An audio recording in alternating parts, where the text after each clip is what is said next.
Lideramos el camino de la opinión pública y buscamos que la cultura del debate alcance consensos y soluciones a los problemas de nuestro país.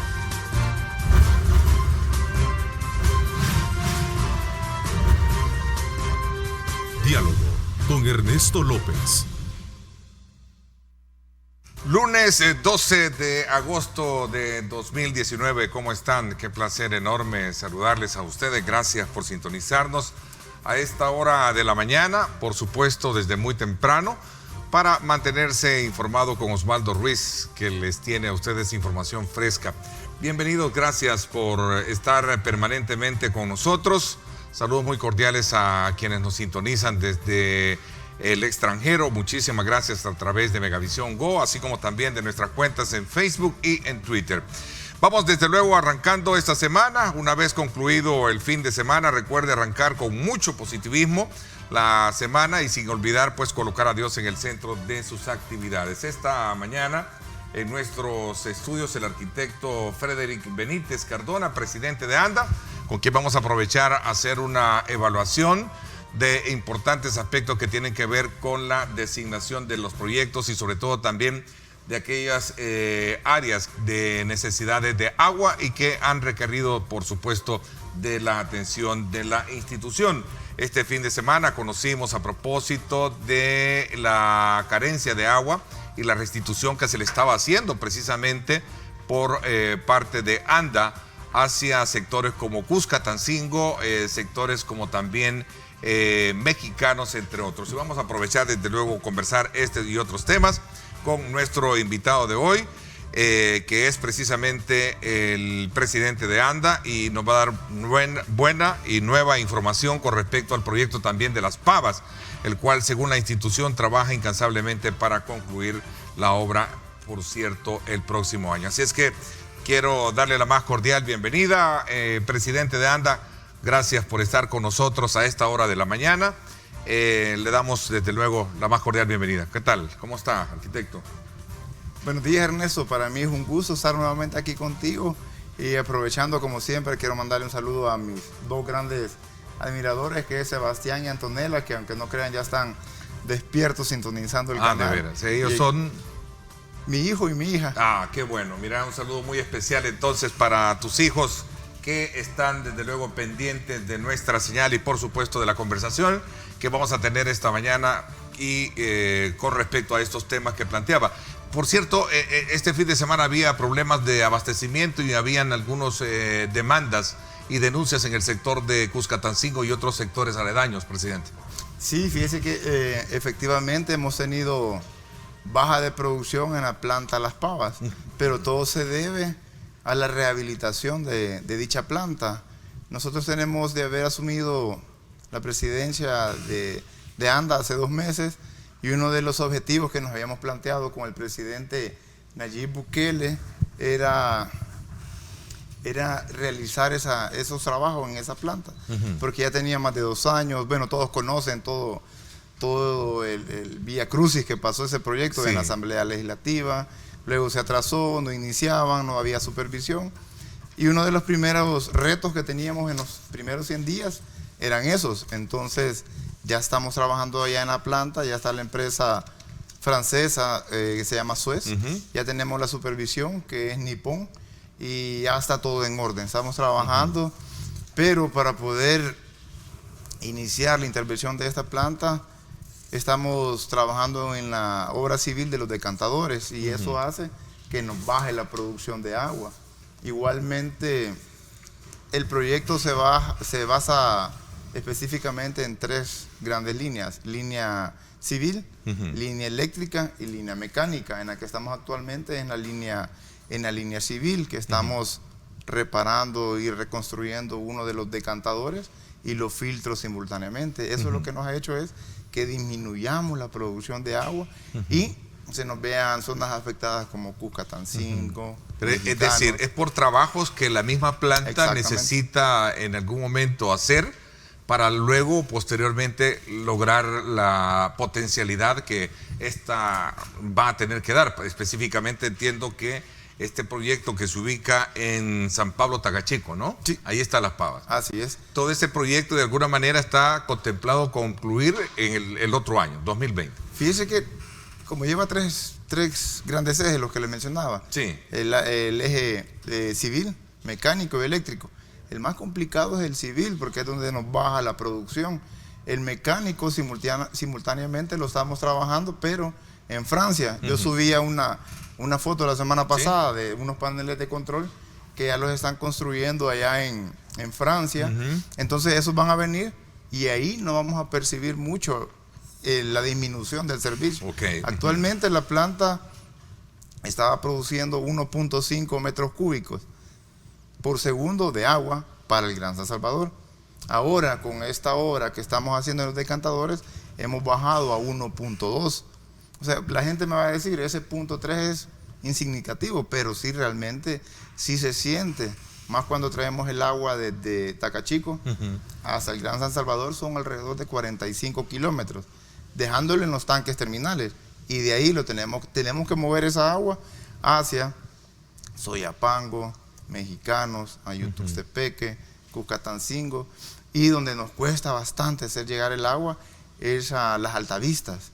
Todos conocemos, las Altavistas es una concentración grandísima de viviendas, son casi 40,000 viviendas, que se nos complica bastante hacer llegar el agua. Este es el sector, llamémosle, de oriente de la capital, estamos hablando cerca de San Martín, todo este sector. Así es, ahí se combina esa concentración, esa urbanización, se combina, está ahí parte de San Martín, también Tonacatepeque, ¿verdad? Así es una combinación grandísima en que en aquel momento no se previó, creo yo, de dónde se le iba a dar agua a esta urbanización, pero bueno, eso es problema del pasado y nosotros estamos acá para solventar los problemas que tenemos en el presente, ¿verdad?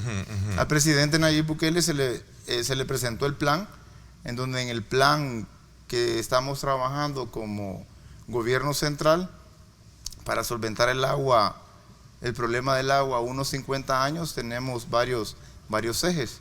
Y uno de esos ejes es la rehabilitación de la planta Las Pavas, porque ahí vamos a llegar del 1.5 a 3 metros cúbicos, vamos a duplicar la producción de agua.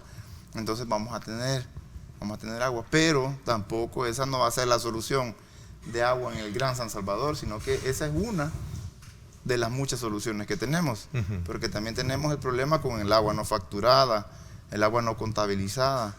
El agua no facturada y el agua no contabilizada es donde entran varios actores, que son fugas, conexiones ilegales, robo de agua, gente que no paga, la mala lectura que da ANDA. Claro. Es un conjunto de situaciones.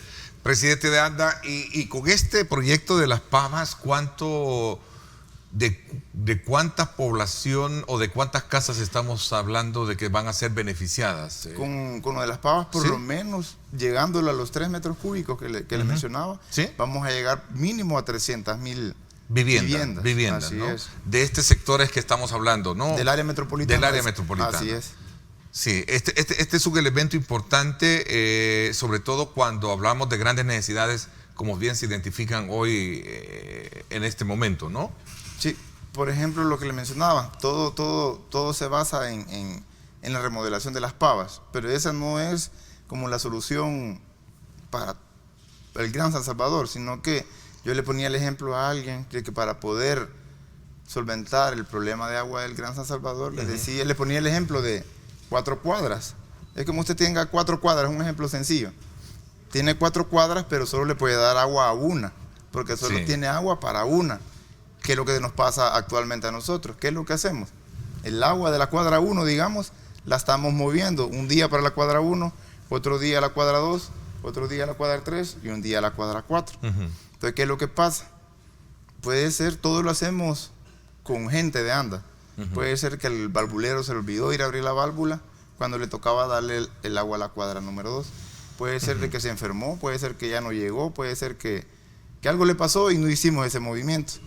¿Qué es lo que genera ahí? Nos genera altas presiones. Entonces genera un anillo de presión y empiezan las fugas. Y no es que la tubería esté mala, sino que es un mal trabajo, y que el mal trabajo se debe a la poca agua que tenemos en el sector. Porque ¿qué pasaría si en lugar de tener agua para una cuadra, tuviéramos para las 4 cuadras? No necesitaríamos a nadie que vaya a abrir válvulas, a nadie que vaya a hacer algún tipo de maniobra en el sector, sino que el agua estaría ahí, ¿verdad? Y cuando la red esté llena, lo que hacemos nosotros sería apagar los equipos de bombeo para que haya bombeo. Entonces ahí viene a lo que se había manejado siempre, que la solución del agua potable para el Gran San Salvador era cambiar las tuberías, y no es así. Presidente, y todo este cambio de tuberías, entiendo y conocí esta semana la información, son alrededor de 50 millones de dólares que se requieren, ¿no? Ahí vamos con cambio de tuberías, pero también va la implementación el problema de fuga, del agua no facturada, agua no contabilizada y la mejora de la gestión comercial, porque es un todo. Cuando le digo el cambio de tuberías, sí hay que cambiar algunas tuberías, pero las más viejas. Regresando al ejemplo que le ponía de las 4 cuadras, yo le puedo meter agua a la tubería más nueva que pueda haber en el lugar. Pero ¿qué pasa? Si yo sobrepaso el diseño de la presión de la tubería, siempre se va a romper, siempre. Porque la tubería ya viene de fábrica para soportar una determinada presión. Pero si la expongo a una presión mayor de su diseño, siempre se va a romper, aunque sea nueva, aunque sea de PVC, polietileno, hierro. Entonces, la problemática del agua para el Gran San Salvador radica en varios aspectos. En varios aspectos. No es... no solo bueno, aparte de eso está el vital líquido, que es un problema. Ese es el mayor. Que ese es el mayor. ¿De dónde sacar y dónde tener agua, ¿no? Más agua a la red. En estos momentos vamos a solventar una parte del gran problema con la rehabilitación, de las pavas que vamos a subir. Y de ahí en el plan que se le presentó al presidente, que es un proyecto muy ambicioso, que es potabilizar el agua del lago de Ilopango, ahí le meteríamos agua a todo el sector que hablábamos. Las Altavistas, Soyapango, San Martín, Ilopango, toda esa zona quedaría. ¿Y es factible esa potabilización? Fíjese que nosotros ya lo estamos haciendo actualmente con pruebas. Estamos potabilizando ya agua del lago, y sí se puede. Lo que le mencionaba un día a un amigo, yo le decía, mira, en la ingeniería todo se puede. Claro. Todo se puede. En Israel potabilizan agua del mar. Claro. Es carísimo, ¿verdad? Porque sí es carísimo, porque gastaron casi 700.000 millones de dólares solo en potabilizar agua del mar para llevarlo a la ciudad, ¿verdad? Pero se puede. Y entonces ahí regresamos al punto donde se ha radicado el problema del agua por años, que ha sido la mala gestión y que no se aportó, no se quiso invertir en proyectos grandes. ¿Qué pasó con lo de las pavas? Con lo de las pavas todos tenían miedo de empezar por esto que estamos pasando nosotros ahorita. Tenían miedo bueno, vamos a bajar producción. El problema del agua se va a sentir más en lugares como San Martín, Soyapango, las Altavistas, Soyapango. Pero si no lo hacemos, si no empezamos, nunca íbamos a mejorar las pavas, pues. Y eso estamos haciendo nosotros. Este tema de las pavas dio problema en el pasado, ¿no? Es como un monstruito que fue generando. Exactamente. Como que era Chucky. Sí, claro, se degeneró y ahora se está queriendo con esta nueva visión de ustedes que contempla, entiendo, el plan. Esto está dentro del plan control territorial, obviamente buscan penetrar en esos territorios y darles y facilitarles agua, ¿no? Así es. Ya que menciona el plan control territorial, nosotros llegamos y lo primero que nos piden son... Al ministro de Obras Públicas, a Romeo, le dicen queremos calle, queremos esto, y lo que va a la par es el agua. Toda la gente pide agua. Digamos, el sábado estuvimos en Lourdes, en una comunidad que solo faltaba hacerle un entronque. Entonces nos comprometimos ahí que lo vamos a hacer esta semana. Esperamos ir miércoles nuevamente, pero ya abrirle el chorro a la gente. Entonces, en la parte del plan control territorial fase 2, el agua es fundamental. Fundamental, es lo primero, ¿no? Después de las otras acciones. ¿Cómo va, anda acoplándose al plan y qué respuesta le está dando a todas las comunidades que están siendo intervenidas precisamente en el tema del agua, ¿no? En el plan control territorial hay unos lugares donde vamos que es fácil. Por ejemplo, el sábado que fuimos a Lourdes, el caso de la comunidad estaba sencillo, solo de hacer un entronque y quedaba como a 100 metros el entronque, es algo sencillo. Pero se resolvió el problema. Sí, yo me comprometí ahí, ahora vamos a hacer el entronque, es algo sencillo. Pero vamos a otras comunidades, por ejemplo, fuimos a Mexicanos, que está, no recuerdo el nombre, pero que está a la entrada de la calle de Oro. Entonces, ellos lo que querían era agua, pero ahí no tenemos ningún servicio de agua de ANDA cerca a la comunidad. Entonces, ya estamos diseñando, estamos haciendo levantamientos topográficos, estamos también viendo qué tan factible es perforar un pozo en la zona y para darle una solución, porque no es tan sencillo como otros casos que tenemos las redes de agua potable enfrente del lugar y tenemos que diseñar y tratar de solventarle la problemática. Pero sí quedamos comprometidos a buscarle una solución. Presidente de ANDA, me dice acá don Manuel Guardado, ¿por qué, Ernesto, no se gestiona con el Ministerio de Medio Ambiente los estudios y la protección del acuífero, dice, del Valle El Ángel, que tiene, dice, abundante agua y es más económico potabilizar el agua subterránea que las aguas superficiales, además de la cercanía que tiene con la capital? Sería un punto bien importante de recomendación. En el Valle, sí, muy buena idea, porque el Valle del Ángel hay buena producción de agua. Y efectivamente lo que él dice, tenemos un proyecto que de ahí trae agua al Gran San Salvador, porque el Gran San Salvador se alimenta de dos grandes proyectos, uno que es Las Pavas y otro que se llama Zona Norte. Y Zona Norte son pozos profundos que vienen de ese Valle del Ángel. Hay pozos en San Juan Opico, en Quesaltepeque y unos en Nejapa, que bombeamos el agua para acá. Entonces sí lo tenemos ya, eso sí ya lo hacemos. Y en el plan que se le presentó al presidente Nayib Bukele para mejorar el servicio de agua potable a nivel nacional, está también otro elemento que es la rehabilitación de ese sistema Zona Norte. Porque Zona Norte, igual que Las Pavas, ha estado sin mantenimiento por más de 35 años. Entonces en el plan se le presentó al presidente que tendríamos que hacer lo mismo que estamos haciendo en Las Pavas, en este otro sistema que se llama Zona Norte. Pero que es más sencillo porque ahí solo es mecánico todo, es de cambiar equipos de bombeo y motores. Presidente, dice Salvador Mejía, dice Ernesto, por favor pregúntele al presidente de ANDA si tiene conocimiento de empresas en San Salvador que tienen bombas de agua, cerca de bombas de agua, y nunca paran su proceso, aunque a sus alrededores las colonias no les cae el vital líquido y para rematar la comercializan con otras empresas. Dice. ¿Hay este tipo de actividades, presidente? Hay este tipo de empresas. Él se refiere, creo, cuando dice bombas, creo que dice se refiere a los pozos. Pozos, sí. Son pozos, por ejemplo, hay en todo el país tenemos alrededor identificadas de 2.500 juntas de agua y también donde están empresas que autoabastecidas que dan servicios de este tipo, pero a la carencia, a no tener una ley de agua, nosotros como ANDA no podemos hacer nada. Nosotros somos operadores. Ya cuando tengamos una ley de agua ya en forma y ya como tiene que ser, entonces ahí el ente rector va a poder ir y ver qué es lo que están haciendo este tipo de empresas. Fíjense que aquí le felicitan también. Suamin González dice: presidente Frederick, mil gracias por tomar en cuenta el Matasano 1 con el proyecto que estabilizará las colonias Vázquez y también de este sector de Matasano, dice, ¿no? Tenían problemas también. Sí, tienen problemas. Dice, en la calle El Progreso, residencial Baltimore Mexicanos, tenemos problemas de agua también, dice, creo que eso es lo que estábamos hablando al principio. Eso es lo que estamos hablando. El día de ayer, ¿no? Así, y lo que quería aprovechar era como hacer un llamado a la población, que nos tengan un poco de paciencia y comprensión. Yo sé que es difícil que venga yo y que les pida eso desde acá, pero estamos trabajando en la rehabilitación de la planta potabilizadora Las Pavas para dar un mejor servicio a los que actualmente están sufriendo con este problema y que han tenido un problema histórico con el agua potable, pero la rehabilitación de Las Pavas va a mejorar el servicio de agua potable a la población que actualmente lo está sufriendo.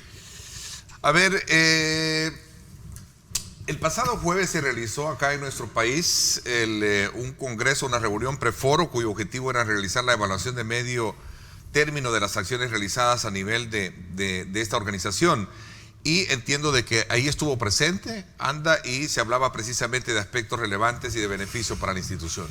Sí, cuéntenos un poco. Es en el tema del FOCAR. FOCAR. Así es. ¿Qué es esto? Cuéntenos un poco, presidente. Es como un fondo donde está integrado por los países de Centroamérica y del Caribe, en este caso República Dominicana, y es un foro donde se reúnen los homólogos, por ejemplo, de ANDA, en el caso de ANDA, los de Costa Rica. A nivel de Centroamérica. Así es, a nivel de Centroamérica, para ver la problemática de cada país y a ver cómo se apoyan o qué aprende uno del otro, qué están haciendo, por ejemplo, en Guatemala, en Costa Rica, que Costa Rica creo que es el que va más adelantado de todos, a la empresa AIA, que es la que ve todo el servicio de agua potable y saneamiento en Costa Rica, que sería la homóloga de ANDA. Creo que son los que van a otro, que están en otro nivel. Ellos tienen lectura satelital en los medidores, tienen plantas de tratamiento de aguas residuales. ¿Tendrán ley de agua? Tienen ley de agua. ¿Tienen ley de agua? ¿Solo nosotros será que no tenemos una ley de agua? No, de los que más problemas tienen, de todos los que se concentran en el foro, es Honduras. En Honduras escuchaba la intervención del ingeniero representante de Honduras y tienen problemas. Allá les dan agua una vez cada 8 días, pero en Tegucigalpa, en lugares más populosos. Entonces, pero ellos están teniendo problemas por el tipo de fuente que tienen, no como Costa Rica, que ellos tienen presas de donde producen energía eléctrica y el agua que sale turbinada la potabilizan y esa le dan a la ciudad. ¿A usted le tocó tener ya la presidencia pro tempore? Sí, pro tempore. En este caso, porque el FOCAR, entiendo, es una instancia que patrocina al SICA o tiene el SICA también control de ello, ¿no? Así es. Es el Sistema de Integración Centroamericana. Así es. Y se hizo una evaluación de cómo están los Estados miembros frente al tema del agua. Así es. ¿Cómo estamos nosotros como país? Fíjese que nosotros como país, realmente, como somos los recursos, más... entiendo, no tenemos muchos si lo hablamos en comparación de estos países. Eso le iba a decir, ¿no? exactamente, por la Guatemala, entiendo que tiene territoriales, ¿verdad? Sí. Honduras, Guatemala, Nicaragua, ¿no? Costa Rica. O sea, son países ricos en biodiversidad, igual que nosotros, solo que nosotros a una escala menor, ¿verdad? Entonces, ellos tienen más recursos. Es una desventaja, obviamente, ¿no? Tener ese recurso minoritario, ¿verdad? Así es, y llegábamos al punto que le mencionaba anteriormente.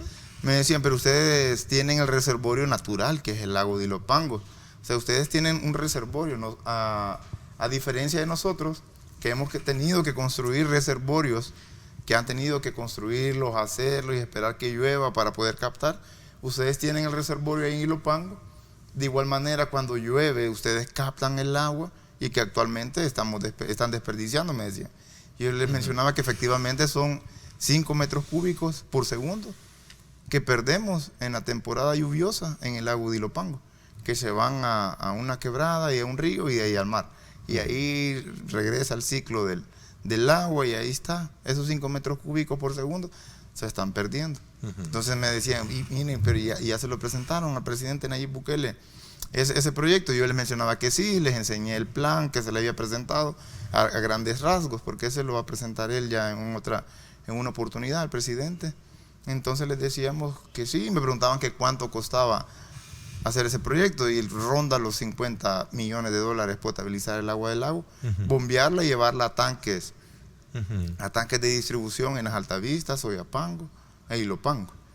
Entonces, ahí en el foro se aprende, conocemos qué problemas tienen en países hermanos, son bien parecidos. Son parecidos todos. ¿En qué sentido? Por ejemplo, en Costa Rica me decía que estaban haciendo un proyecto grandísimo. No recuerdo cuánto era el monto, pero eran alrededor de 40 kilómetros de tubería que estaban poniendo para llevarle a una ciudad. Pero la fuente de agua la estaban agarrando de un municipio hermano, por así decirlo. Y cuando ya iban a llegar para darle agua a la comunidad, no los dejaron. No los dejó la comunidad de donde estaban llevando el agua, porque les dijeron que no, que eso era de la comunidad. Y son ejemplos que nos pasan a nosotros aquí también, aquí en el país, que queremos ir a perforar un pozo a un lugar, pero que la gente se opone, porque nos dice, mire, ustedes nos van a dañar el pozo que tenemos nosotros, o el agua que está aquí es de nosotros, es de la comunidad, no vamos a dejar que esto pase. Entonces, son bien similares los problemas que tienen ellos. Digamos, Costa Rica creo que es el que menos problemas tienen, porque ellos cobran realmente lo que les cuesta producir un metro cúbico de agua allá en Costa Rica, ellos tienen el valor del metro cúbico a 70 centavos el metro cúbico, a todos. ¿Y nosotros lo tenemos? Fíjese Pues que 70 centavos de moneda de ellos, ¿no? No, de dólar, lo hacíamos en dólar. Okay. Ajá, en dólar. Ajá. Nosotros aquí, acuérdese que digamos, por ejemplo, en su casa, si usted consume 10 metros cúbicos, no le varía la tarifa de 2.39. Mientras allá, si alguien que consuma 10 metros cúbicos, ya no paga 2.39, sino que como tienen a 70 centavos el metro cúbico, ya paga. Ya un poco más. Ya paga $7. A ver, este es un tema, quizás yo, y sin duda alguna, muchas familias que nos están viendo esta mañana se estarán preguntando, bueno, ¿cómo encaja el análisis y el discurso institucional versus las necesidades concretas que se tienen? Lo que la gente necesita es agua. Pero uno de los grandes problemas, y esto no es nuevo, y no es por una administración nueva que el problema exista, si esto es algo histórico. ¿Sí? Así es. Esto es algo histórico. Y el problema aquí es, la pregunta es, primero, el recurso, lo que hablábamos, de dónde sacar el agua. Segundo, el problema es que tenemos agua, pero la desperdiciamos. No la reciclamos. Y el otro elemento es, ¿dónde está el ente normador, regulador, que sería una ley para verdaderamente hacerlo? Todavía en la Asamblea Legislativa esto sigue siendo un mito. Un mito, pues prácticamente. Ahí está engavetado esto, ¿no? Así es. Lo que tú dices es la verdad. Digamos, el problema del agua no viene de 2 meses, no viene de un año, viene más de 20 años, creería yo. ¿Y qué es lo que pasó en esos 20 años? No se le dio la atención necesaria, no hubo un ordenamiento territorial necesario, no hubo una planificación urbana, porque todo esto son piezas de rompecabezas que fueron influyendo para que él quedara mal armado.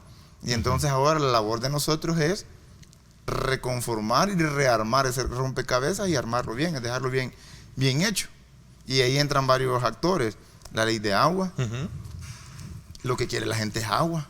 La gente, yo por más que venga aquí y que les diga, miren, que tengan paciencia y que comprenda que estamos trabajando en la rehabilitación de las pavas, puede ser que ahorita que me están viendo digan, bueno, tiene razón, pero en la tarde o mañana en la mañana que no les cae agua, como les hemos dicho, según la programación, no van a entender. Y yo les comprendo y les entiendo, claro, que estamos trabajando en la rehabilitación, que es un tiempo crítico que tenemos lo que estamos haciendo, pero que sumado, diría yo, lo que estamos hablando, sumado un poco el tema económico, ¿no? El tema de recursos. Así es, ahí lo que usted me mencionaba antes es un problema de 20 años.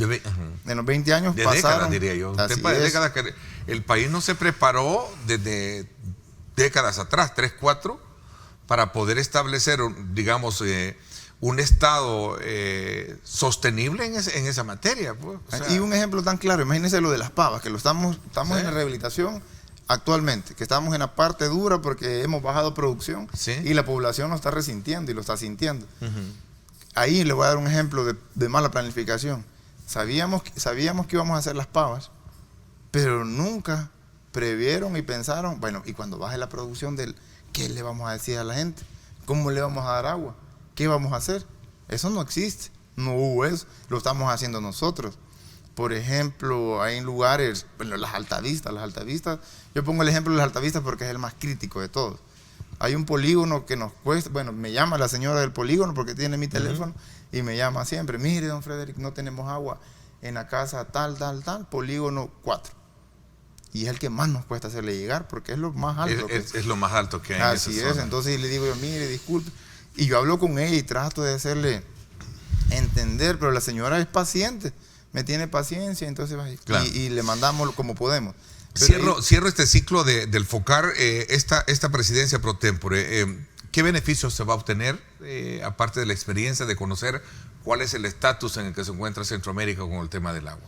Nosotros como país, lo que vamos a aprender o lo que vamos a ganar es, por ejemplo, las lecciones aprendidas de AIA, porque AIA en Costa Rica nos lleva bastante ventaja. Entonces, aprender todo lo que hicieron ellos para nosotros poderlo aplicar aquí, pues ellos ya pasaron por donde estamos nosotros, ya pasaron y queremos hacer alianzas con ellos para para beneficio del Ok, país para y aprender de mucho. la Es que institución. el caso de Costa Rica, ellos tienen una avanzada muy, Sí, tienen una muy avanzada. importante en esa materia, ¿no? Ellos Bastante. cuidan mucho el medio ambiente, cuidan del recurso del agua, tienen una política diferente a la que tienen los países como los nuestros, ¿no? Así Yo es. creo que tiene que ver mucho el aspecto cultural. Voy a hacer una pausa, son las 7 de la mañana, voy a pasar a hablar de otro tema. Hablando de recursos, entiendo de que hay avisos a la Fiscalía para esta semana, Sí, ¿sí? así es. Por casos de corrupción. Vamos a hablar de eso cuando regresemos, son las 7 de la mañana en punto. Gracias a usted por estar con nosotros, gracias por estar enviando sus comentarios. Vamos a tratar la manera de trasladárselos al presidente de ANDA que nos acompaña esta mañana, y desde luego también ustedes pueden ahí continuar enviándonos sus comentarios. @diálogo21, @Neto López Radio. Por cierto, hoy los invito a que sintonicen en directo con Ernesto López Radio. Hoy a las 6 de la tarde vamos a conversar precisamente sobre aspectos que tienen que ver con el tema del partido Arena y sus elecciones internas. Vamos a hablar en su momento con el presidente de Arena, Rolando Alvarenga. En la segunda parte vamos a también a hacer un análisis sobre la situación financiera del IDFA, ¿verdad? Situación financiera del IDFA. Vamos a tenerlo y vamos a hablar de este tema de las pensiones dentro del estamento militar, que es un tema bien polémico.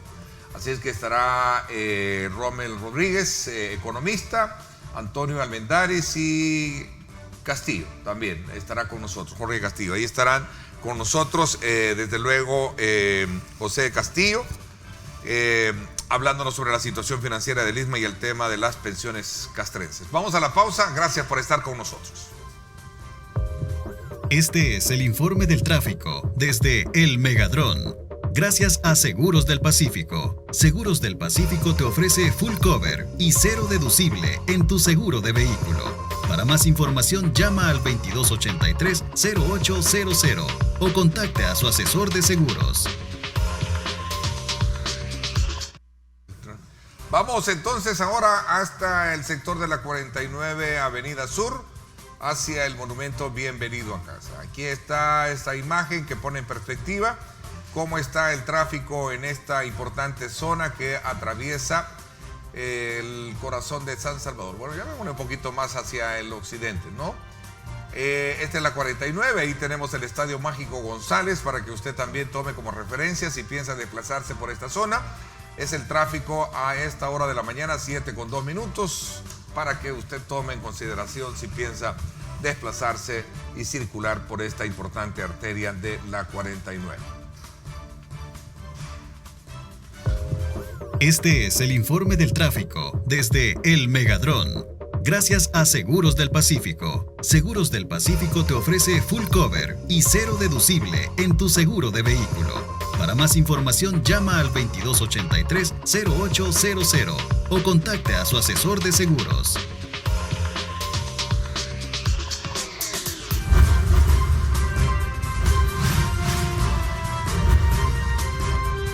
Diálogo con Ernesto López. Estás viendo Diálogo con Ernesto López.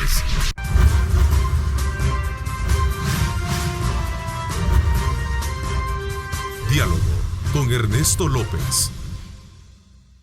Bueno, voy a aprovechar antes también enviar un saludo a toda la juventud salvadoreña. Hoy, por decreto legislativo creado en julio del 91, en El Salvador se conmemora el día y se celebra el Día Nacional de la Juventud. Así es que vaya un reconocimiento para todos los jóvenes, quienes tienen un compromiso muy importante por construir una mejor sociedad. Así es que saludos muy especiales. Continuamos conversando con el presidente de ANDA, el arquitecto Frederick Benítez, hablando sobre la situación sostenible del vital líquido y sobre todo las proyecciones que tiene la institución, y más aún tomando como punto de referencia esta experiencia de tener la presidencia pro tempore del FOCAR, que es una instancia del SICA donde se está haciendo una evaluación regional de cómo funciona cada país y cuál es el tratamiento que le dan al agua, ¿no? Entonces, la perspectiva, de acuerdo al resumen que puedo hacer, es que se va a tener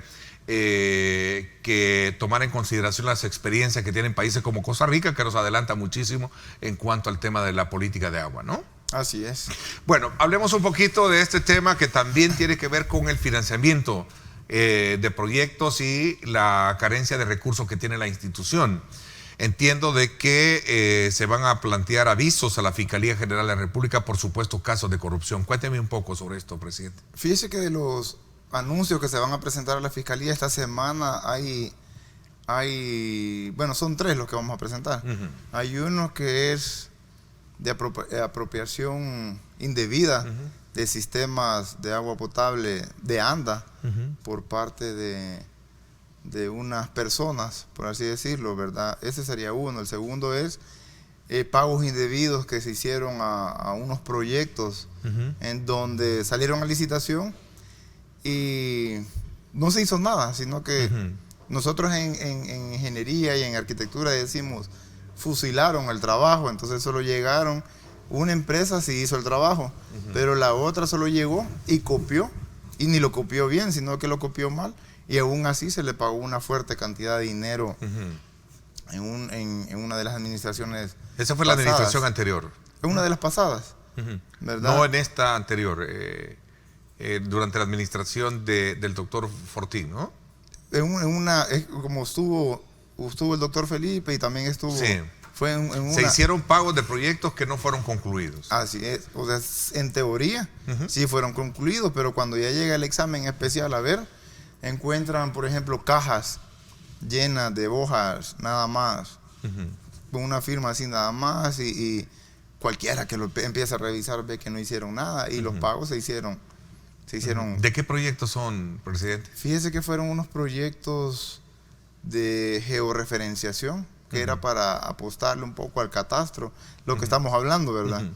De que para tener la información del usuario, para tener todo georreferenciado, para tener una base de datos de primer nivel, ¿verdad? De primer mundo, así como la que tiene allá en Costa Rica. Entonces eso no se hizo. Entonces va un aviso a la Fiscalía para investigar ese caso. Para que investiguen qué fue lo que pasó. Y porque eso de las personas que dice que tenían, el primer caso que me decía de las personas que... son sistemas que se han apropiado, sistemas de agua potable de ¿Son ANDA. Pozos? Son sistemas completos. Pozos. ¿Son instituciones tanques, o personas? Son como una mezcla, como unas economías mixtas que se hicieron. La ANDA se los da como una descentralización que se hizo hace antes. Sí, claro. Antes estaba el tema de la centralización. Exactamente. No recuerdo cómo se llaman estos proyectos. Pero, se me ha escapado el nombre, ¿no? Pero ahí se los han tomado. Y digamos, es infraestructura de ANDA. Los tanques son de ANDA, los pozos son de ANDA. Entonces ha habido una apropiación de todo ese recurso, de toda esa infraestructura, ¿no? Y también porque no se hizo nada antes, pues, porque la negligencia también es penada. Ese es el primero. Luego el otro. ¿Y el tercero? Y el tercero es por una negociación extrajudicial que hubo en un caso, de una demanda que se le puso a ANDA, que se demandó por lesividad, se le demandó por varias cosas y que la Cámara resolvió que sí se le tenía que pagar. Eso fue en la administración de Marco Fortín, ¿no? Eso presidente, ¿sí? Así es, sí. Sí, también va ese otro aviso a la Fiscalía. Así es. Para ver qué fue lo que pasó ahí, pues, porque yo como nuevo titular tengo que dar aviso de eso. Si no va a quedar ahí, bueno, no dijo nada, se hizo el desentendido, ¿qué pasó? Entonces tengo que poner todo ese tipo de anuncios. Igual también, esos son los primeros hallazgos de las auditorías que hemos hecho en la institución, que hay bastante, ¿verdad? Pero como tiene que hacerse un examen despacio para no dar un paso en falso, ¿verdad? Este tema se puede hablar de corrupción entonces ahí sí, en la institución. Sí, se puede hablar de corrupción. O sospecha de corrupción. Sí, porque imagínese ese caso que le menciono, de que se contrató a una empresa para que hiciera un proyecto por $1 millón, $800,000, y no hicieron nada. Es como que le pagan a usted por presentar un documento y no lleva nada, ¿verdad? Y aún así le pagan, ¿verdad? Le pagan, ¿qué? $50,000, ahí ya es algo raro, pues. ¿Cómo impacta, digamos, esta situación de administraciones que dejan ese sabor, esa sospecha, a la hora de poder establecer proyectos eficientes para mejorar el servicio a la población? Impacta bastante, porque imagínese regresando al Plan Control Territorial. Sí. o al caso que estamos tratando de rehabilitar Las Pavas. Entonces, en el plan control territorial, ese $1.000.000 nos hubiera servido para hacer el proyecto a la comunidad de mexicanos que le mencionaba, o a la comunidad que estuvimos en Usulután, que nos pedían un proyecto de alcantarillado sanitario, que el cual estamos haciendo el diseño. O sea, $1 millón es $1 millón, pues. Con $1 millón le podemos dar agua a una buena cantidad de salvadoreños que no tienen, o le podemos meter un proyecto de agua potable o de alcantarillado sanitario. Afecta bastante a la ANDA, porque así como dice el presidente, el dinero alcanza cuando no se roba. Exactamente, y también alcanza para hacer obras en el sentido del plan control territorial fase 2, que es donde la gente tiene un montón de necesidades y nosotros lo que menos tenemos es recursos, pero tratamos de llevar las soluciones, porque lo que más tenemos es ganas de solventarle a la gente. Yo veo a la gente de Injuve, veo a la gente de tejido social. Carlos Marroquín es una persona que anda en todos los lugares, lo critican y todo, pero es una persona que se dedica a la sociedad, o sea, está pendiente de la población. Mario Durán, el ministro de Gobernación, sí, es una persona que incansable, anda en todos los lugares, llega, habla con la gente, y a veces nosotros vamos a los lugares y nos han estado criticando de que dicen que solo andan haciendo turismo en el país, pero lo que no ven es que llegamos sin seguridad, llegamos nosotros normales, como una gente normal, y es lo que nos dicen a las personas en el territorio. Miren, ustedes andan aquí y andan bien normales, nos dicen, como que ni parecen ministros, les dicen a mis compañeros que son ministros, ¿verdad? Porque yo no soy ministro. Claro. Entonces, ustedes vienen aquí en tenis, en camiseta, en jeans, hablan con nosotros, como con nosotros. Es una forma diferente a como nos está viendo la gente, nos está viendo de verdad que somos parte de ellos, que somos iguales que ellos. ¿Y esa experiencia cómo se traduce en la práctica en algo concreto para la población?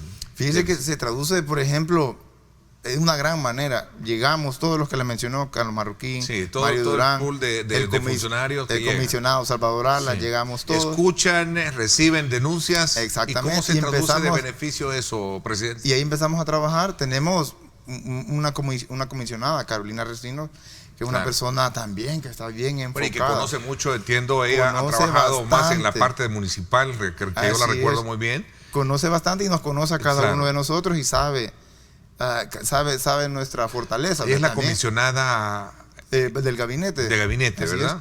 Ella nos conoce nuestras fortalezas y también nuestras debilidades, ¿verdad? Porque también no somos, que no fallamos en nada, ¿verdad? Entonces nos sentamos y empezamos a trabajar. Por ejemplo, en mi caso, a mí me toca el agua, ¿verdad? Entonces yo veo, si vamos a un lugar, por el ejemplo que le ponía, el sábado que fuimos a Lourdes, está fácil. Entonces yo les dije, este es el más fácil que hemos venido. El entrón que lo hacemos el lunes, solo llamé al gerente regional, le dije que hiciéramos el entronque. Hubieron otras demandas ahí también. El cubo, por ejemplo. El cubo se ha puesto, es como una tendencia, o bien podría decir que es como a todos los lugares que vamos piden un cubo. Entonces, porque el cubo es algo bien hecho, que lo hizo el presidente Nayib Bukele cuando él estuvo como alcalde en el Gran San Salvador. Mario Durán estuvo también en la alcaldía, Carlos Marroquín. Conocen toda esa forma de trabajar y conocen bien cómo ha ayudado a reconstruir el tejido social, el cubo, en las diferentes zonas que lo han hecho, ¿verdad? Porque llegamos en todos los lugares y siempre nos piden calles, agua y el cubo. Claro. Eso es como que fuera el checklist que nos ponen, y ya se está trabajando también con el ministro de Hacienda en un financiamiento que nos va a dar el BSIE, que lo aprobó la Asamblea, que son $90 millones para poder atender todas las necesidades en el plan control territorial fase 2. Vi una polémica creada a raíz de una denuncia, no sé si fue de parte de ustedes, creo que sí, con relación a la indemnización del expresidente de ANDA. ¿Se va a hacer efectiva esa? Fíjese que el ingeniero mandó una nota solicitando ¿Él está trabajando todavía en la institución? No, él ya no trabaja. Ya no trabaja ahí, porque decían que también estaba.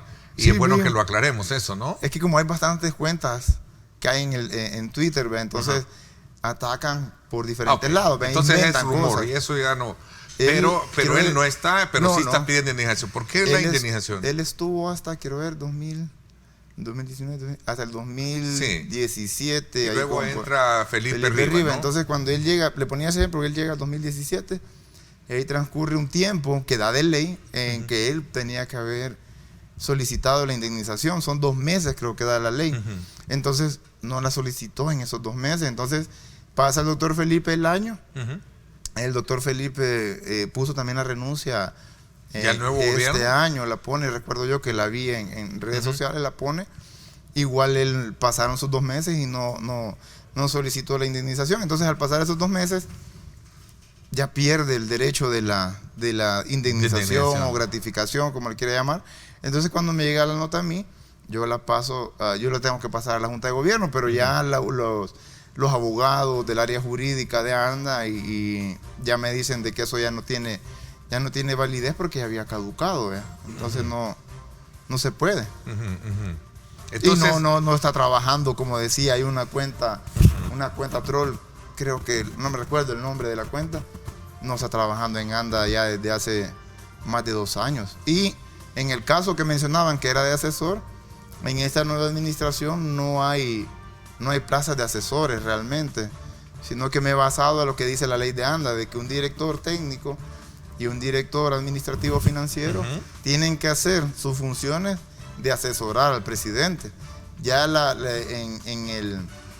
las funciones de estos 2 directores están las de asesorar al presidente. Entonces me estoy basando en la ley de creación de ANDA. No necesito tener asesores porque tengo 2 directores que tienen que asesorarme en la parte técnica y en la parte financiera. Entonces, ¿es legal esa indemnización o es ilegal? No podría decir ilegal, pero ya perdió el periodo que correspondía. Bueno, interesante porque creo que nos trae buena noticia. Las Pavas va en curso, corriendo para poder facilitar en el tiempo que le corresponde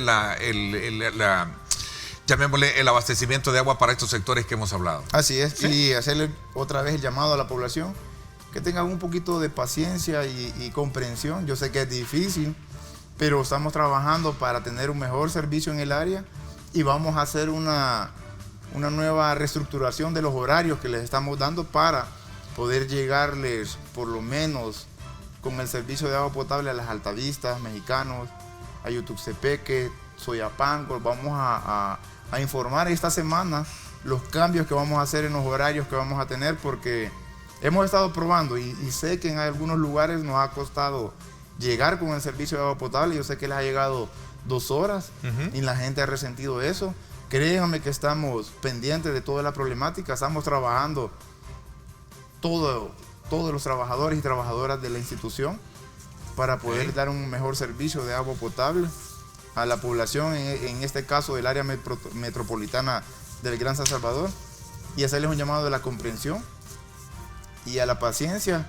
El presidente Nayib Bukele ya sabe de todo lo que estamos haciendo, el plan que se le presentó va a venir a mejorar el servicio de agua potable, no solo esta gestión, sino que queremos dejar un legado, dejar el servicio de agua potable por lo menos que no tengamos y garantizar el servicio a unos 40, 50 años. Ok, interesante. Gracias, presidente, por habernos acompañado esta mañana y vamos a estar, como siempre, muy atentos a conocer el curso de la institución y sobre todo cuando se trata de trabajar en pro de las necesidades de la población que buscan satisfacer el agua. Gracias y felicidades también por la presidencia pro tempore de FOCAR en el SICA.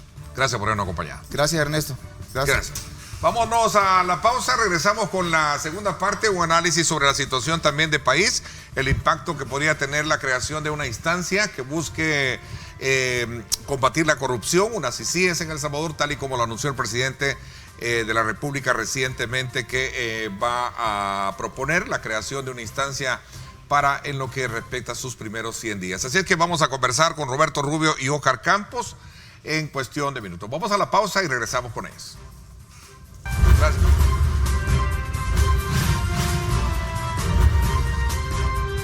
Diálogo con Ernesto López. Estás viendo Diálogo con Ernesto López.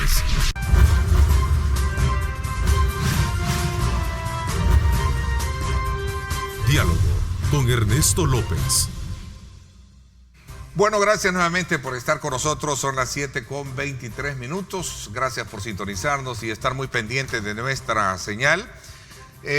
Aquellos que han hecho sus preguntas, sus demandas, ahí en nuestras redes, el equipo de comunicaciones de ANDA, entiendo, va a darle la debida atención y por supuesto las respuestas que a lo mejor no se pudieron tener acá por cuestiones de tiempo, pero sí, gracias nuevamente por participar. Vámonos a la segunda parte del programa. Nos acompañan acá Roberto Rubio, director ejecutivo de Funde, que nos doy la más cordial bienvenida. Roberto, gracias por acompañarnos. Muy buenos días, Ernesto.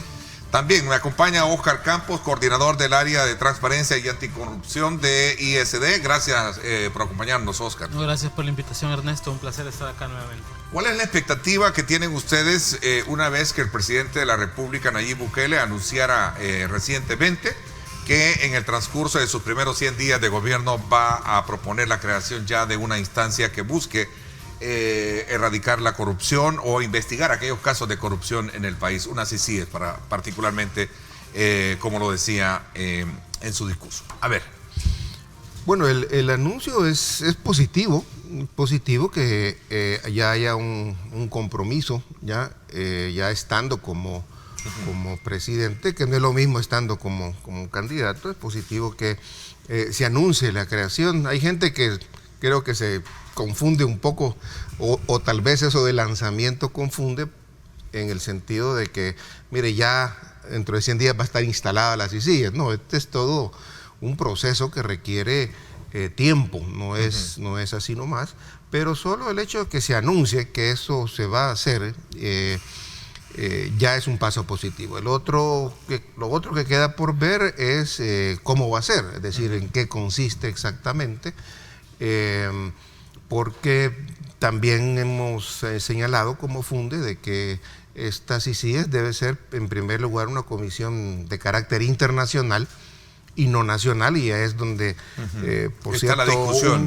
Es que un periódico sacó algunas declaraciones mías diciendo que la CICIES le temíamos porque era un arma política, o se podía convertir en un arma política, y no es cierto. No es cierto, no hay temor por una CICIES, al contrario. No, al contrario, creo que la posición de nuestra como Transparencia Internacional, como Funde, ha sido, es importante la CICIES, es decir, las instituciones nacionales necesitan ser reforzadas con una cooperación internacional. Eso es lo primero, es decir, que esta comisión, como su nombre lo indica, comisión internacional, o sea, que sea internacional y no nacional, eso es muy importante. Y lo segundo, que sea independiente, ¿no? Ya después vendrán los contenidos, es decir, cuál es su rol, cuáles son, digamos, sus funciones, sobre todo, que es lo más importante, ¿no? Y aquí creo que coincidimos, hemos estado con Oscar en otros foros, de que esta es una instancia que viene a complementar el trabajo de la Fiscalía, no viene a sustituirlo.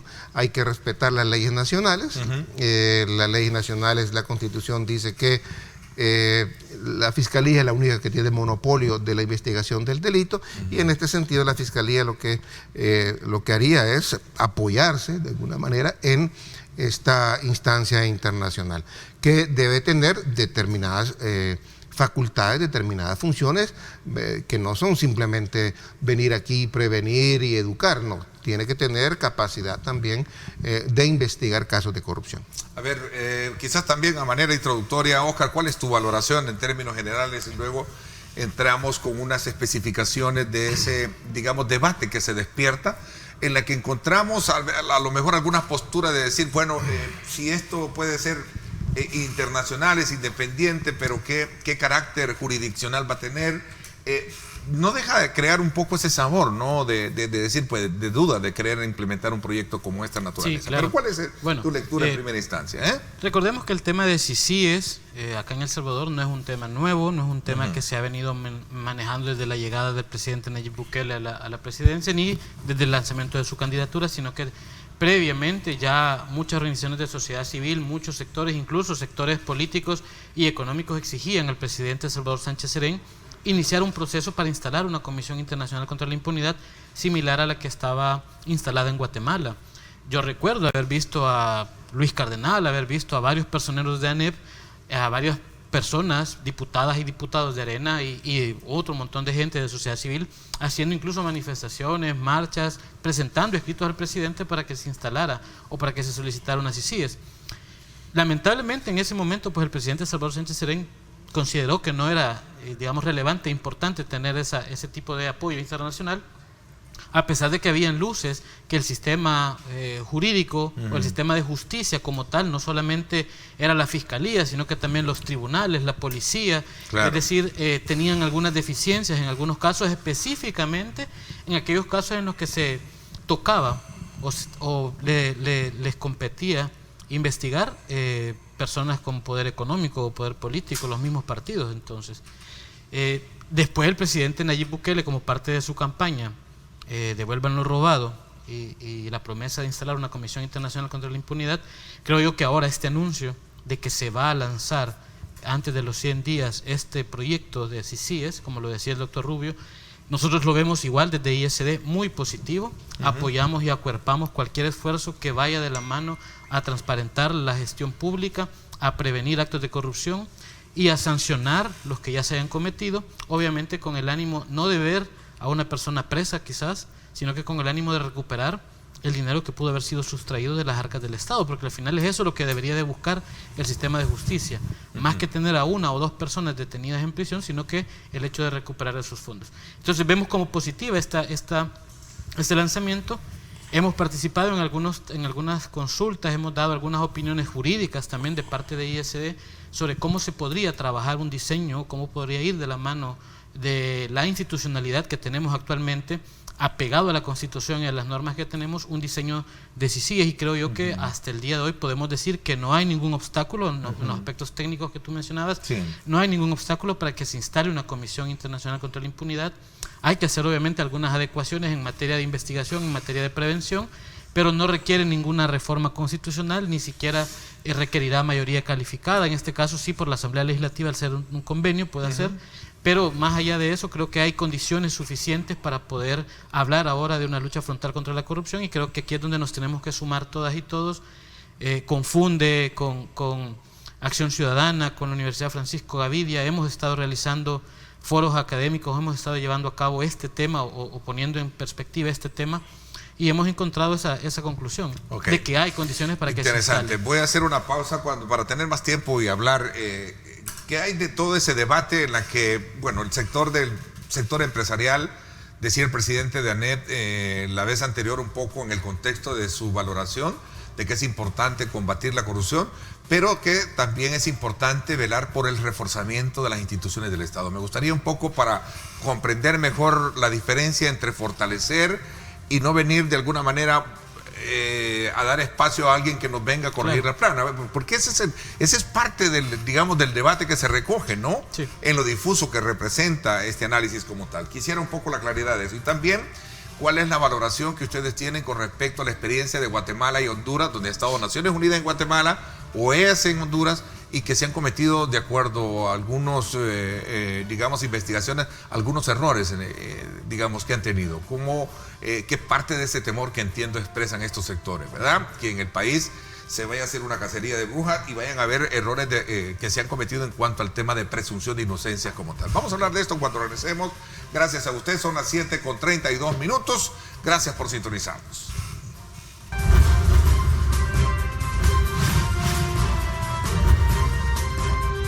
Diálogo con Ernesto López. Estás viendo Diálogo con Ernesto López.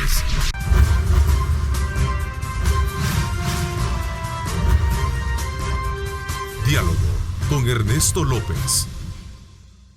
ASI te invita al 6º Congreso Regional de Energía, COREN 2019. Conoce más acerca de gestión energética, energía renovable y mercado eléctrico regional. Participa en el evento de energía más importante de la región, COREN 2019.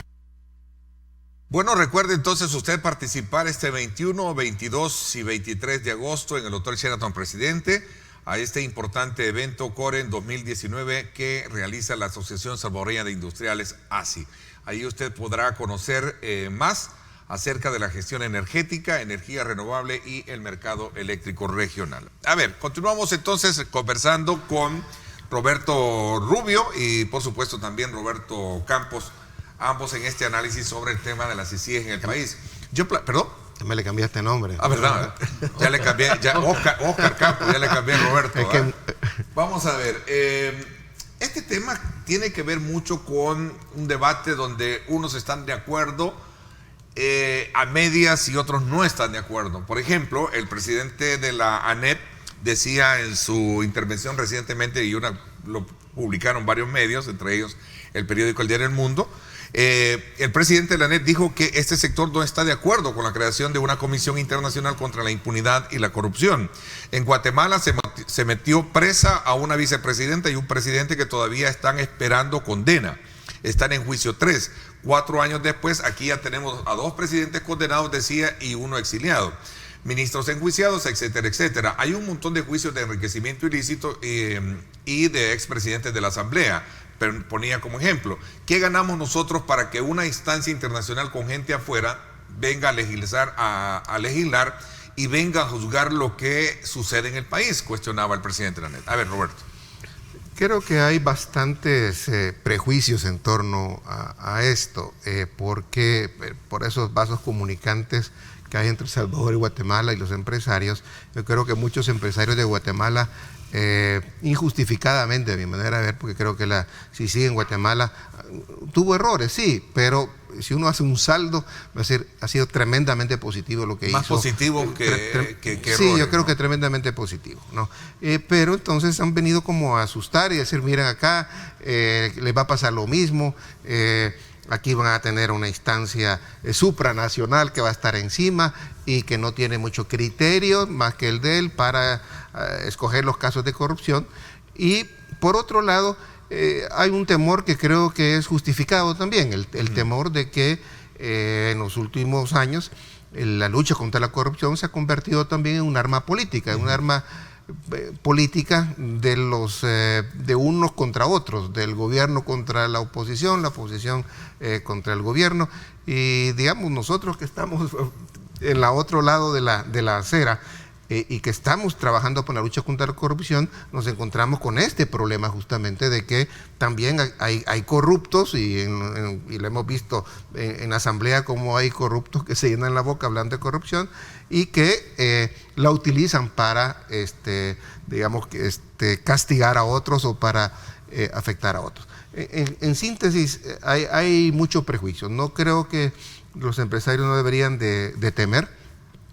En Guatemala el problema fue, y lo comentábamos fuera de cámara, es que cuando la CICIG empezó a capturar a todos estos funcionarios corruptos, empezaron a aplaudir los empresarios, pero cuando le empezó a tocar a ellos, porque hay empresarios que no tocan malas rancheras en este sentido, también hay empresarios que hacen sus actos de corrupción, y como que la corrupción solo fuera un tema del sector público, no, también el sector privado. Cuando empezaron a tocarlo, entonces empezaron las críticas a la CICIG, y como digo, errores pudieron haber habido, tal vez Iván Velázquez en algunos casos se pudo haber puesto demasiado fuerte, y eso generó temores, y eso hace que con alguna razón, por eso pueden tener los empresarios aquí temor. Yo lo que les diría es, si vamos a tener una comisión internacional que realmente sea independiente, que sea calificada, y si realmente no está contaminada políticamente, y esa es la ventaja que tiene una comisión internacional, respondiendo a la pregunta que hacía, ¿cuál es el valor añadido que nos va a dar una comisión internacional? Uno, experiencia. Por ejemplo, mira, aquí no hay, por ejemplo, en el tema de aparatos de investigación que se necesitan, tecnologías que se necesitan de investigación, que sería bueno que las trajeran y que ellos le afectaran, porque los fiscales o los que vienen de fuera no vienen contaminados políticamente. Esa es la gran ventaja. La ventaja es que van a tener una buena capacidad técnica, que le van a traer de fuera gente conocedora que ha combatido la corrupción, y adicionalmente gente que no va a estar contaminada políticamente, siempre y cuando, como te digo, sean independientes, porque igual estos organismos internacionales dependen de los gobiernos y pueden no ser tan independientes. Pueden mandarte uno chueco, ¿no? Pueden mandarte, o sea, que venga otro Iván Velázquez o que venga alguien con las características de la CICIG, no va a ser fácil, ¿no? Y puede haber temor por eso, pero de ahí la importancia de que este mecanismo sea también transparente, sea también vigilado. ¿Quién va a vigilar o quién va a, de alguna manera, a supervisar a una CICIG? Tiene que haber un mecanismo de rendición de cuentas. Eso no lo tuvo Guatemala, por ejemplo. Si aquí le ponemos esas características, le ponemos rendición de cuentas, le ponemos participación ciudadana, que no hubo tampoco en Guatemala, creo que eso ayudaría mucho y alejaría bastante los temores. Todos esos prejuicios, ¿serán prejuicios entonces lo que hay o son temores reales? No, pueden haber algunas bases reales. Hay una gran diferencia. Prejuicio es que yo, o es temor real. Ambas cosas. Es decir, hay prejuicios por lo de la CICIG, pero al mismo tiempo puede haber base real por lo que te decía. Porque en Guatemala ya la CICIG está prácticamente... Sí, por eso. Es que mira, cuando ya empezó a tocar a los poderes, nula, ¿no? a los poderes fuertes, empezó a tocar a ciertos empresarios, empezó a tocar al mismo presidente, claro, ya no la quieren. Y ninguno de los dos candidatos la quiere. Ahora, el futuro presidente, este presidente nuevo que va a venir, tampoco la quieren en absoluto. Entonces, hay prejuicios, ciertamente, por lo que pasó en Guatemala. Pero también, y ahí es donde doy la razón, hay ciertos temores porque nuevamente la lucha contra la corrupción se ha convertido en un arma de los políticos y de los partidos o de los gobiernos, y en este sentido tienen temor de que puedan, digamos, meter al que no es, por decirte algo, o no seguir el debido proceso. Y la violación del derecho de la presunción de inocencia. Existen antecedentes, tiene su razón, pero yo diría que por eso hay que ser vigilante. Es avanzar, que ¿no? esta sí es su diseño, su funcionamiento, su evaluación tiene que tener un mecanismo de participación ciudadana para que sea bien hecha. Si es bien hecha, no creo que deberían de temer. Okay. A ver, Oscar, No, yo creo que lo que un se poco refiere... hilvanando la experiencia de Guatemala y Honduras con el caso de OEA. Lo que pasa es que muchas personas acá en El Salvador dicen eso de nos da temor, va a ser supranacional, va a ser utilizado como una herramienta de persecución política, mejor fortalezcamos las instituciones, pero venimos fortaleciendo las instituciones desde la firma de los acuerdos de paz. Desde las primeras elecciones en el 94 se empezaron a hablar de reformas, se empezaron a hablar de temas de profesionalizar las instituciones de control, y tú ves una Corte de Cuentas que durante los últimos 20 años no ha hecho bien su trabajo. Entonces, ¿cómo puedes llamar a decir sigamos fortaleciendo las instituciones si la Corte de Cuentas, que recibe apoyo internacional, recibió apoyo de USAID a través de diferentes proyectos, no logra encaminar o no logra cuajar, digamos, su verdadera efectividad?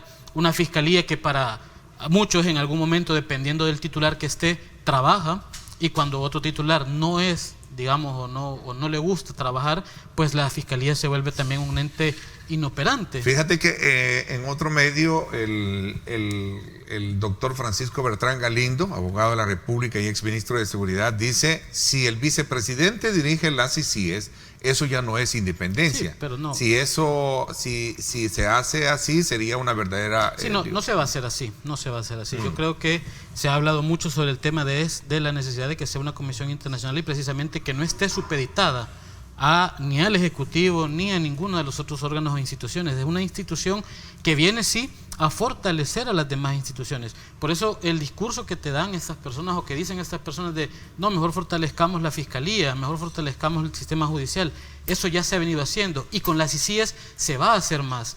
Si tú traes 50 personas expertas internacionalmente en materia de corrupción, en materia de investigación del delito, en materia de prevención de cualquier acto contrario a la ley, tú venís y le vas a dotar a la fiscalía, a los investigadores, a la policía, a los mismos tribunales de esas capacidades.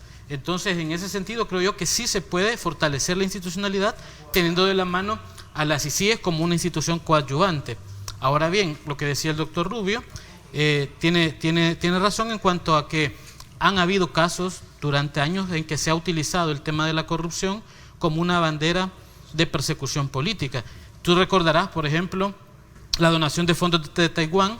El reporte de operaciones sospechosas llegó en el 2003, 2004, al parecer, a la fiscalía, y el fiscal que estaba de turno en ese momento solo lo archivó, porque precisamente era un fiscal que era afín al partido que estaba en el gobierno. Posteriormente, el presidente Mauricio Funes saca ese dato previo a una elección presidencial. Ese dato hizo, digamos, o realizó o permitió que la campaña presidencial del profesor Sánchez Serén tuviera como base la lucha contra la corrupción, y ahí también se utilizó la lucha contra la corrupción. Por cierto, esta es la declaración del vicepresidente con relación a este tema. Vamos a escuchar. Desde el inicio de la administración hemos estado trabajando en el modelo ideal para atacar frontalmente la corrupción. Y será con la misma intensidad con la que estamos actuando en contra del crimen organizado. No vamos a cesar, porque cada policía que nos falta es porque alguien se robó el dinero. La medicina que nos falta es porque alguien se robó el dinero. Cada médico que nos hace falta lo podremos contratar si evitamos que nos roben el dinero de los contribuyentes. Bueno, ahí estaba parte de esa declaración. O sea, por todas las grandes necesidades que socialmente este país ha tenido, es precisamente porque todo ese dinero se ha ido de una forma. Bueno, tú ves el ¿no? tema de la partida secreta. Tú ves, hay una condena ya del sistema judicial. Para mí no fue una condena, digamos, como debió de haber sido, no a través de un acuerdo, a través de una conciliación con el fiscal, sino que con la severidad o con la investigación fuerte que debió de haber llevado la fiscalía, pero al final hay una condena en contra de él. Hay un expresidente prófugo que está asilado en Nicaragua, han habido varios procesos, pero al final el dinero no se recupera. ¿Dónde está ese dinero que se utilizó o que se malversó, por ejemplo, en la construcción de hospitales, en el proyecto de Reza, en el Boulevard Diego de Holguín, el de la partida secreta que manejó Mauricio Funes? Entonces, al final la CICIG lo que tiene que venir a hacer es eso. Para nosotros creemos que debe de cumplir por lo menos 3 roles fundamentales. El primero es el de prevenir. Es decir, ahorita ya se cometieron actos de corrupción en el pasado, hay que investigarlos, hay que sancionarlos y hay que recuperar ese dinero. Perfecto, ese es el primer rol. El segundo rol es prevenir que se vayan a cometer nuevos actos. Y aquí entran todas las instituciones, la Asamblea Legislativa, la Corte Suprema de Justicia, el mismo Ejecutivo, para que la misma CICIG ponga parámetros y evite que se vuelvan a cometer estos actos. Aquí instancias como el Centro de Estudios Jurídicos piden, por ejemplo, declaraciones patrimoniales de los funcionarios actuales que no se han hecho. ¿Qué piensan ustedes, por ejemplo? Claro, o sea, si estamos hablando de querer corregir lo que se ha venido haciendo mal y lo que puede por delante presentarse. ¿Qué piensan ustedes? Nuestro rol desde la perdona que te dice va en la lógica de todo eso, ¿no? Y vamos a correr un poco de tiempo. Mira, nuestro rol desde el otro lado de la acera es estar justamente viendo que las promesas se vayan cumpliendo, sobre todo aquellas promesas que consideramos que son positivas. Esto de las CICIG, como digo, nos parece que sí es bien hecho y por eso no podemos dar todavía muchos elementos de juicio, simplemente saludar este paso inicial. Pero después vamos a ver si la CICIG se hace como Dios manda, y en este sentido podemos dar una opinión ya más acabada. Concreta, y todavía vamos a dar una opinión más acabada cuando esté funcionando. Exacto. Ahora, estas otras cosas que también son promesas, la promesa de que se iban a eliminar los gastos reservados. Y no hay todo. Bueno, es que ahora hay un problema, porque los gastos reservados son ahora equivalentes a los gastos del organismo de inteligencia del Estado. Son 30 millones. Esos, yo creo que incluso ahí se equivocaron al decir vamos a eliminar los gastos reservados, porque si los eliminan ahora, dejan sin financiamiento. Bueno, dejan sin financiar la OI. Ahora, ¿pero qué es lo que tienen que hacer? Si la promesa es eliminar los gastos reservados, lo que va detrás es, mire, yo quiero eliminar ese secreto. Y ya propusimos nosotros, por cierto, como Transparencia Internacional, una propuesta para el mejor manejo de los gastos reservados y por otro lado la inconstitucionalidad de la ley de la OIE, para que también la OIE no se convierta en un arma política y no sea un secretismo total. No es cierto que todos los fondos de la OIE no pueden ser conocidos. Al contrario, amparado en la Constitución, la Sala Constitucional ya ha sentado jurisprudencia por el tema que ciertos gastos de la OIE, mientras no comprometen la seguridad nacional, tienen que ser conocidos. Esa es una cosa. Y lo otro es esto, si se habló que era transparencia para ser consecuentes, si yo quiero unas CICIG y yo quiero ser consecuentes, pues también demos el ejemplo de decir, vamos a dar las declaraciones de patrimonio, y el presidente debería dar el ejemplo para que el resto de los que faltan ahora se apunten para hacerlo, porque eso es básico. Además está cometiendo un delito. Eso es delito no dar, en primer lugar. Claro, las penas son ridículas, pero es una cuestión no de pagar o no pagar, es una cuestión realmente responsabilidad, de transparencia. Y de consecuencia, porque además es el viejo truco de decir, mire, yo no voy a presentar la declaración de patrimonio, porque así cuando me quieran investigar no van a poder comparar con lo que yo salgo con lo que yo tuve, porque yo no declaré lo que yo tuve. Debería ser obligatorio, debería inhabilitarse el funcionario, es lo que acabamos de proponer varios aquí con la ISD y otros para reformas a la ley de probidad. Voy a hacer una pausa un poco en el análisis concluyente de este elemento importante que como factor para avanzar en el combate a la corrupción y mejorar la transparencia en el ejercicio de la función pública es necesario que países como el nuestro, y lo decía el vicepresidente, que así lo sea. No puede crearse unas CICIES para actuar como apéndice, decía también el recién nombrado presidente de la gremial jurídica, el Centro de Estudios Jurídicos a propósito, ¿no? Y otros aspectos que genera un debate alrededor del tema. Voy a la pausa, gracias por estar con nosotros. ASI te invita al 6º Congreso Regional de Energía, COREN 2019. Conoce más acerca de gestión energética, energía renovable y mercado eléctrico regional. Participa en el evento de energía más importante de la región, COREN 2019.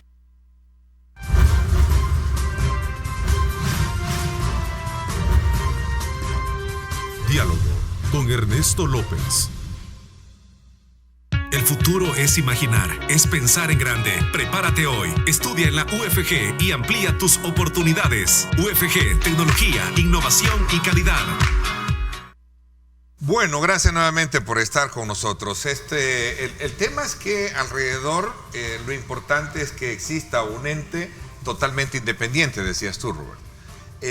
Un trabajo con imparcialidad, una actuación de cara a la participación de la sociedad, que creo que puede ser un factor muy importante que ésta tenga de participación, y por supuesto detectar todos aquellos aspectos que en el pasado, presente o futuro pueda tener. Exacto. Por ejemplo, de corrupción, ¿no? Se ha hablado mucho, el presidente Nayib Bukele en campaña mencionó, y de hecho en el plan Cuscatlán está el tema de la Comisión Internacional contra la Impunidad, y se ha hablado de hacer un híbrido entre las dos experiencias que se tienen en la región, lo que se hizo en Guatemala con el apoyo de ONU y lo que se ha hecho en Masi con el apoyo de OEA. Aquí en El Salvador se puede hacer algo similar. Se puede delegar, por ejemplo, o trabajar de la mano con ONU y con todo el cuerpo que tiene de posibles investigadores, y etcétera, etcétera, en el tema de prevención y de persecución de los delitos de corrupción, y por el otro lado trabajar con OEA en el tema de fortalecimiento de las instituciones del Estado y el aparato de sociedad civil y academia para que puedan ser contralores. Entonces, no habría ningún problema, digo yo, en que se pudieran diseñar de esa manera una comisión internacional y que pudiera cumplir con los requisitos que por lo menos estamos creyendo que pueden ser viables en El Salvador y que pueden ayudar a que las instituciones del país también funcionen. Y acá, obviamente, habrá que reconocer que esta CICIES no debería de quedar, aunque el presidente o el vicepresidente sean los abanderados, los que están prometiendo el tema, aunque el vicepresidente sea el que lleva el tema como tal, pero que obviamente no debe de quedar al margen o a la discrecionalidad de las decisiones del Ejecutivo, porque al final el Ejecutivo se vuelve también un sujeto, un ente que deberá ser fiscalizado también por las CICIES. Ustedes hablaban que debe de ser un pero trabajo, mira, ambos hablaban de eso, esto ¿no? es importante lo que dice Óscar, o sea, tan independiente que si el presidente, el vicepresidente o cualquiera de sus funcionarios comete actos de corrupción, que sea investigado, como fue en Guatemala. Hasta ese nivel debería tener la independencia. Pero el caso de Guatemala, cuando ya tocó fibras sensibles, ya... Por eso, pero te digo, bueno, si queremos una buena CICIES, a ver, que funcione de esa manera. Ok, colaborar con la Fiscalía en la, emitir recomendaciones legislativas, porque esto tiene que pasar por la Asamblea Legislativa. Sí. Vámonos a examinar un poco el escenario legislativo ahora, como que... Bueno, recordad que, como te decía, hace 3 años,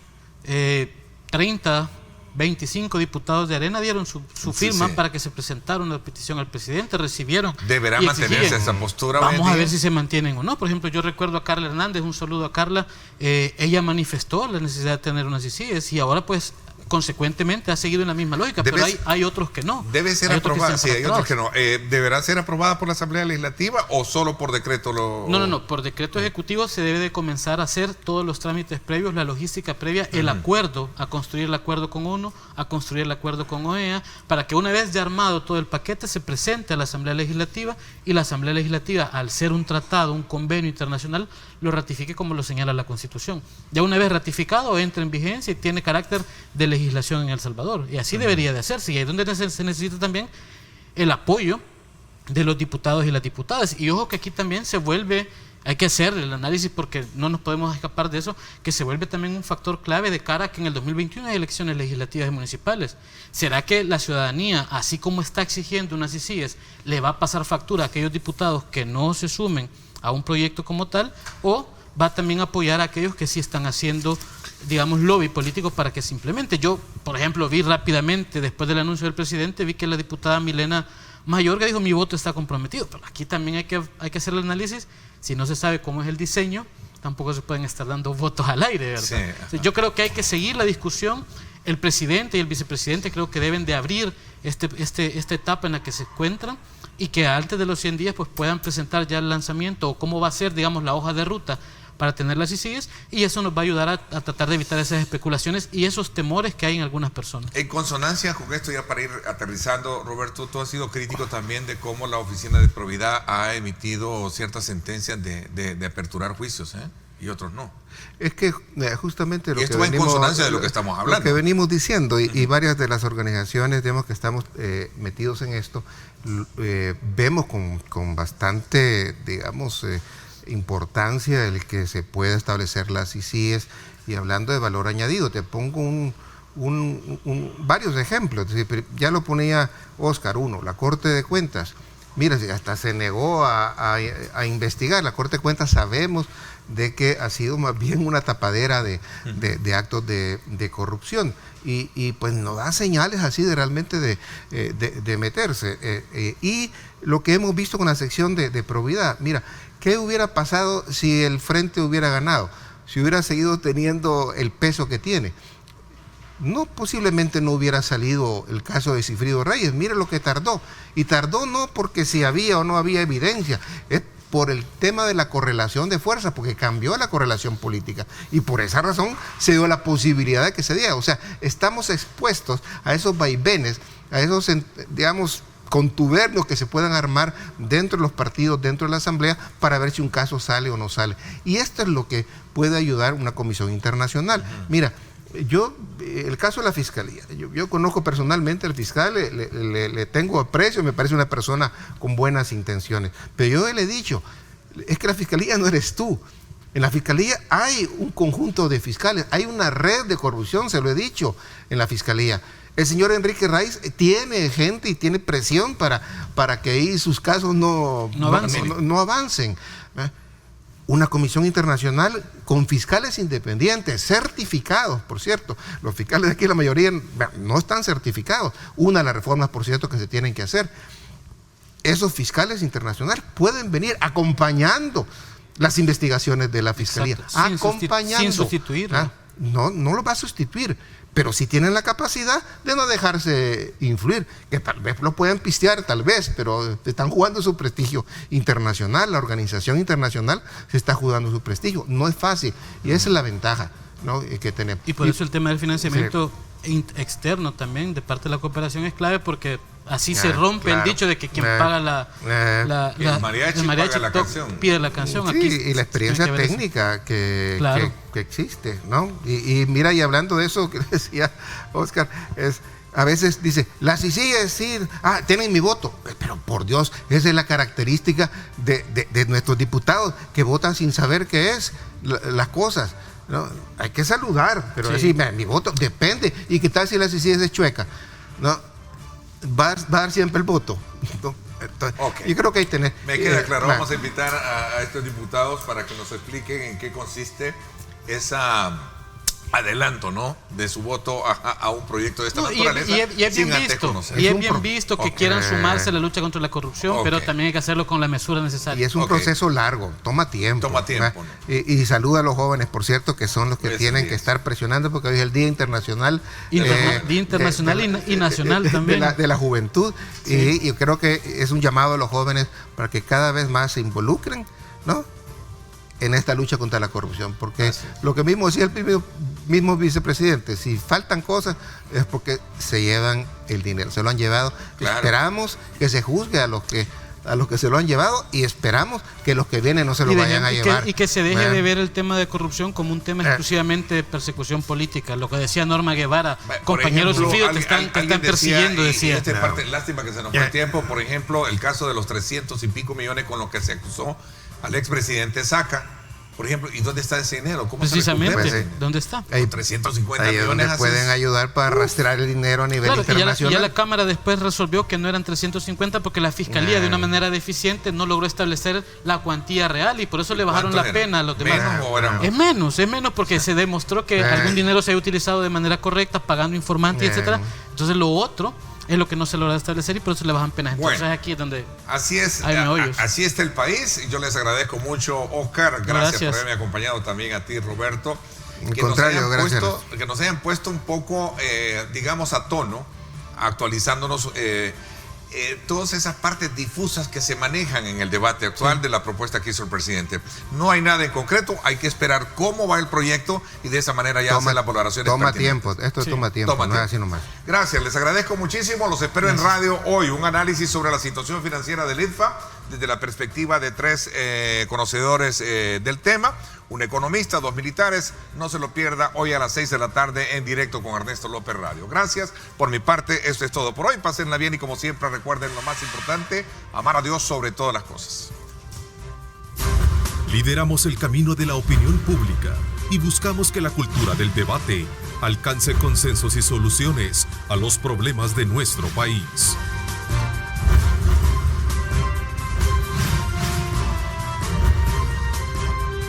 Diálogo con Ernesto López.